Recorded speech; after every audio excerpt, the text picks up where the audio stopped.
जय नारायण बच्चों, today we'll see about skeleton and their function. Okay,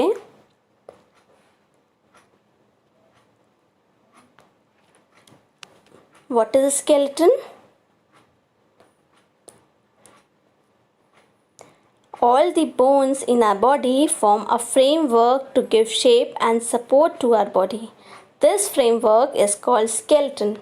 जितनी भी बोन्स है हमारी बॉडी में वो सब मिलके एक स्ट्रक्चर बनाती हैं, एक फ्रेमवर्क बनाएंगी, ठीक है, जो हमारी बॉडी को शेप और सपोर्ट प्रोवाइड करेगा. ये फ्रेमवर्क स्केलेटन कहलाएगा. क्लियर? इसका फंक्शन क्या है? It protects our internal organs from injury. ये हमारे इंटरनल ऑर्गन्स को इंजरी होने से, चोट पहुंचने से बचाएगा. ठीक है. Then it also helps in movement of body. Skeleton के मदद से ही, इनके प्रेजेंस से ही हमारी बॉडी मूव कर पाती है. ठीक है. आप सभी को पता होगा ह्यूमन बीइंग्स में कितनी बोन्स होती है? 206 बोन्स एंड फ्यू कार्टिलेजेस. ठीक है. कार्टिलेजेस क्या होता है? लास्ट क्लास में याद है, बॉल एंड सॉकेट जॉइंट में उस पिक्चर में हमने आपको समझाया था कि बोन्स के अराउंड कार्टिलेजेस प्रेजेंट होता है which helps in reducing friction so that the two bones does not damage each other. Remember? Okay. अभी हमें ये कैसे पता चलेगा कि हमारी बोन्स का शेप क्या है ना? How do we know that this is the shape of human skeleton? हमारे स्केलेटन का शेप क्या है?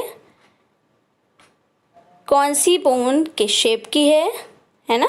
हम लोग फील करके ये पता कर सकते हैं कि ठीक है यहाँ पे बोन है, बट उसका स्ट्रक्चर नहीं बता सकते कि ये ऐसी दिखती है. वो हमें कब पता चलेगा? जब हम उसका एक्सरे इमेज लेंगे. ठीक.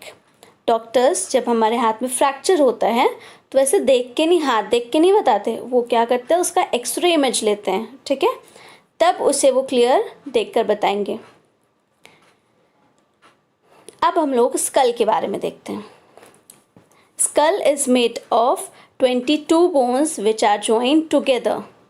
ठीक है. 22 बोन्स से मिलकर बना है.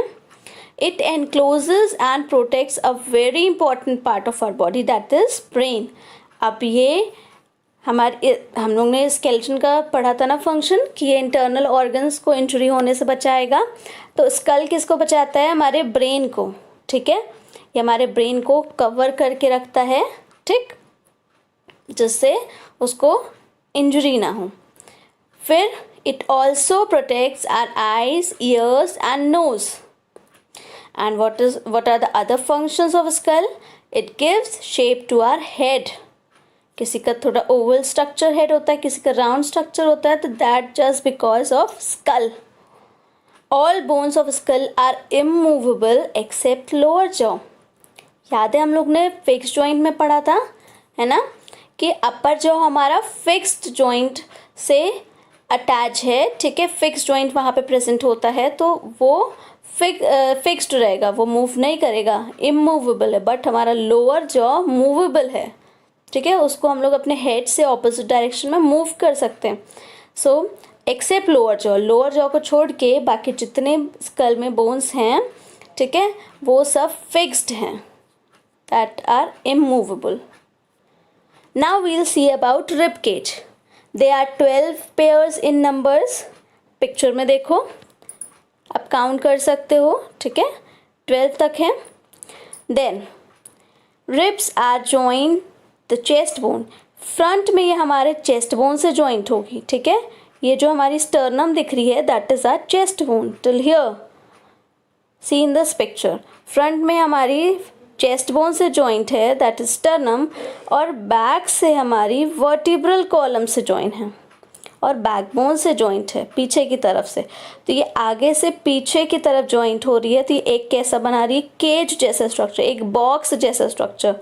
ठीक है. Which is called rib cage. Clear है? अब देखो इस पिक्चर में दिया है true ribs, false ribs and floating ribs. What are these? 1 to 7 in numbers are true ribs because they are directly attached to the chest bone, which is sternum. But 8 to 11 are false ribs. Why? Because they are not directly attached to sternum, but they are attached to the 7th ribs that is attached to the chest bone. Clear? And floating ribs, what about floating ribs? 11 and 12. One is floating ribs, as you all know about floating, that means it could be float on water. So these ribs 11 and 12, they are not attached, not even attached to any other ribs or to the chest bone. ठीक है, 11 और 12 वाली जो है देखो आपको दिख रही होगी, ठीक, ये तैरती रहेगी, ये अटैच्ड नहीं है चेस्ट बोन से हमारी, ठीक है। ओके, तो ये था हमारा, हमने आपको फिगर समझा दिया, ठीक। नेक्स्ट इज, अब इसका फंक्शन क्या है, ये किस इंटरनल ऑर्गन को प्रोटेक्ट करेगा, तो हमारे हार्ट और लंग्स को ये प्रोटेक्ट करेगा, ठीक है। इस बॉक्स में चेस्ट बोन को स्टर्नम कहेंगे और बैक बोन को वर्टेब्रल कॉलम कहेंगे। क्लियर?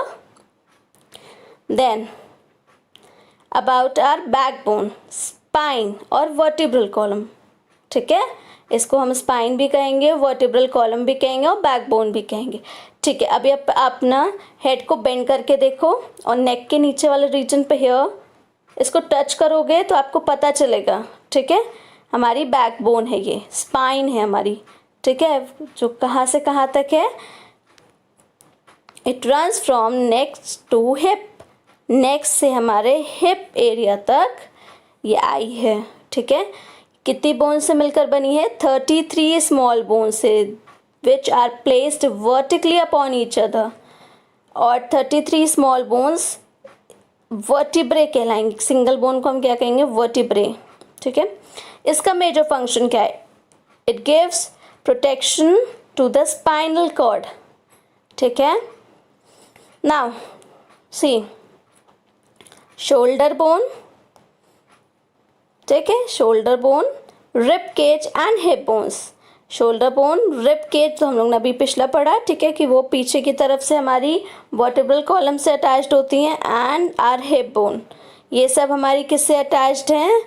वर्टेब्रल कॉलम से, ठीक है, they are joint to the backbone और vertebral column. Spinal column provides the main support to our body, allowing us to stand upright, bend और twist। अब इसका और फंक्शन क्या है? स्पाइनल कॉलम की वजह से हम सीधे खड़े रह पाते हैं, अपनी बॉडी को बेंड कर पाते हैं और ट्विस्ट कर पाते हैं, ठीक है। Now we'll come to the shoulder bone, ठीक है। तो आप सभी के पास दो शोल्डर हैं, है ना, एक हमारे नेक के राइट साइड पे, एक लेफ्ट साइड पे। अब ये दो बोन से मिलकर बने हैं, one is clavicle which is also called collar bone, and the second one is scapula which is called the shoulder blade, ठीक है। अब आपको कॉलर बोन थोड़ी सी कर्व्ड दिख रही है ना, कॉलर बोन कर्व्ड होगी। शोल्डर ब्लेड हम लोग ने बॉल एंड सॉकेट जॉइंट में पढ़ा था कि हमारी अपर आर्म में जो बोन है that is fix to the that comes into the acetabulum of our shoulder bone, ठीक है, वो जो कैविटी है वो किसकी? शोल्डर ब्लेड की कैविटी में आकर हमारा अपर आर्म आकर उसका बोन आकर फिक्स होता है, और वहाँ पे जो रोटेशन होता है वो हमें फिक्स किस जॉइंट के द्वारा फिक्स है? बॉल एंड सॉकेट जॉइंट के द्वारा वहाँ पे फिक्स होता है, ठीक है, ये जॉइंट वहाँ पे प्रेजेंट होता है, उससे हमें सारे डायरेक्शन में मूवमेंट मिलता है, ठीक है। बॉल एंड सॉकेट जॉइंट में हम लोग ने ये पढ़ा था, ठीक। तो हमारी शोल्डर ब्लेड से बॉल एंड सॉकेट जॉइंट वहाँ पे प्रेजेंट होगा, ठीक है। Then are pelvic bone, bowl shape structure at the lower end of spine, ये आपको रेड कलर दिख रहा है, that is our pelvic bone. हमारे लोअर एंड, स्पाइन के लोअर एंड में एक बाउल शेप का स्ट्रक्चर होगा, that is called pelvic bone, ठीक है, to which are legs are attached, जिससे हमारा लेग्स अटैच्ड होगा, ठीक। अब ये कौन सा पोर्शन कवर करेगा? Encloses the portion of our body below the stomach, stomach से नीचे वाला एरिया ये कवर करेगा, जिस पार्ट पे हम लोग बैठते हैं, जिस पार्ट से, ठीक है, that is our pelvic bone, ठीक। There is a presence of pelvic bone. then it connects to spine and to the legs bones at the hip joint. अब ये spine और leg bone से hip joint से जुड़ा रहेगा, ठीक है, कनेक्ट रहेगा. अब इसका फंक्शन क्या है, ये किस इंटरनल ऑर्गन को प्रोटेक्ट कर रहा है, तो it protects the bladder, both large and small intestine and male and female reproductive organs. Clear? See this is our pelvic bone, ठीक है, ये जो दो लार्ज बड़ी बोन से मिलकर हमारा पूरा पेल्विक बोन बनेगा, ठीक. Next is our cartilage. Cartilage पढ़ा, ये हम लोग तीसरी बार इस कार्टिलेज का जिक्र कर रहे हैं, है ना. Now we'll see what is cartilage. It is a smooth tissue and the part of a skeleton that are not as hard as the bone but can be bent. ठीक है, हम लोग अपने कान को छुओ, ऊपर वाला रीजन और नीचे वाला रीजन, हम लोग उसको बेंड कर सकते हैं और वो इतना हार्ड नहीं है बोन की तरह, ठीक है. तो ये हमारे स्केलेटन का ही पार्ट है बट ये बोन के जितना हार्ड नहीं होगा, ठीक. तो ये क्या है, कार्टिलेज, क्योंकि ये स्मूथ टिश्यू से बना है, ठीक है. तो हमारे पार्ट, ईयर का ऊपर वाला पार्ट, ईयर लोब, हमारी नोज़, ठीक है, और कहाँ प्रेजेंट होता है, ये पिक्चर याद है, ये हम लोग ने पढ़ा था, है ना, इस पिक्चर को क्लियरली. तो ये जो दो बोन्स हैं, बोन्स को कवरिंग आउटर तरफ किससे है, कार्टिलेज से, ठीक. Now we'll see about muscles and how they work in movement of bone, ठीक है, ठीक. मसल्स क्या है, ये सॉफ्ट टिश्यूज हैं. They have ability to contract and they are attached to bones by tendons. See here, ये हमारी muscles हैं, ठीक है, ये बोन से डायरेक्टली अटैच नहीं है बट ये टेंडन्स के थ्रू हमारी बोन से अटैच्ड है. ये ब्लू वाला रीजन दिख रहा है, blue line, that is a tendon, ठीक है. तो मसल्स हमारी टेंडन से, हम मसल्स हमारी बोन से किससे अटैच्ड होती हैं, टेंडन से, ठीक है.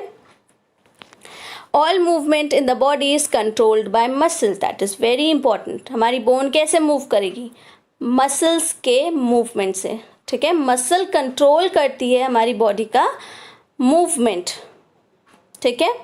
Now our bones move by contraction and extension of our skeletal muscles. अब जो हमारी स्केलेटल मसल्स होती है उसके कॉन्ट्रैक्ट से और एक्सटेंड होने से हमारी बोन मूव करेगी. Next important thing is two muscles work together to move a bone. दो मसल्स एक साथ वर्क करती है तब हमारी एक बोन मूव होगी. वील सी हियर, ठीक है, द मूवमेंट ऑफ मसल्स और how the muscles move bones, ठीक. सो अब देखो इधर, when one of them contracts the bone is pulled.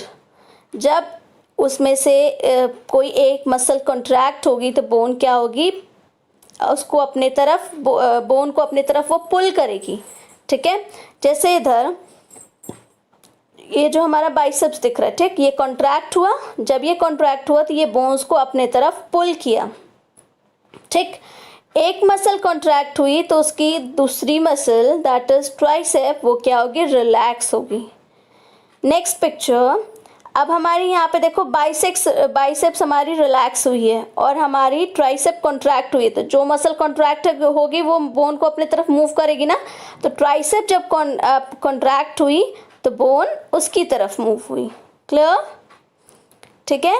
To move the bone in opposite direction the relaxed muscle contract to pull the bone. Same thing इस वाली picture में समझाया है. Bone को अपनी तरफ मूव करने के लिए जो मसल यहाँ पर रिलैक्स हो रही थी वो अब उसे कॉन्ट्रैक्ट होना है, ठीक. Muscle can only pull, it can not push. वो कॉन्ट्रैक्ट होके पुल कर सकती है बोन को बट वो पुश नहीं कर सकती, ठीक है. Okay, so in this session we'll see what is skeleton and their functions and the various functions, ठीक है. In our next lecture we'll see about the gait of animals. Clear? So we'll end up over here.